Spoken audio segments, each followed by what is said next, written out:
modal. English to Bangla. I used to live in Dhaka 5 years ago.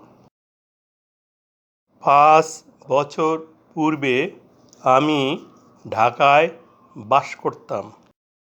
Use to ভার্বের ফর্মগুলো দেখে নেই। Use to present tense বা verb one. Used to past tense বা verb two. Use to এর past participle বা verb three হয় না।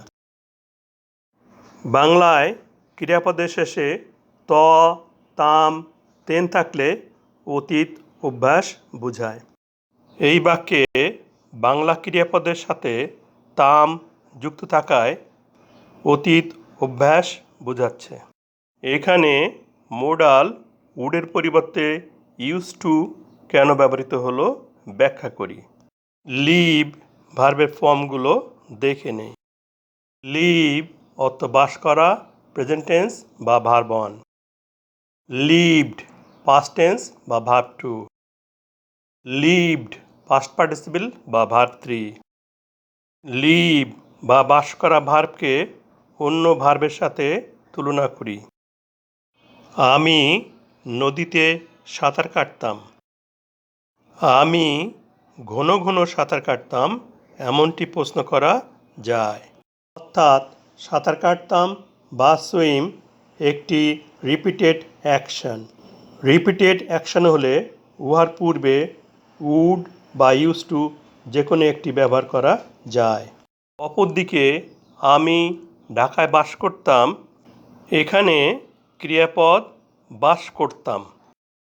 আমি ঘন ঘন বাস করতাম এমনটা প্রশ্ন করা যায় না। অর্থাৎ বাস করতাম বা লিভ এটি রিপিটেড অ্যাকশন নয়।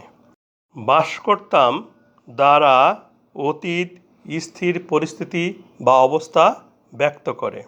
যে সকল ভার্ব দ্বারা অতীত স্থির পরিস্থিতি বা অবস্থা প্রকাশ পায়, মোডাল হিসেবে উহাদের পূর্বে উড না বসে ইউজ টু বসে। ইউজ টু এর পরে ভার্বের প্রেজেন্ট টেন্স বসে। এই জন্য ইউজ টু এর পরে ভার্বের প্রেজেন্ট ফর্ম লিভ বসেছে।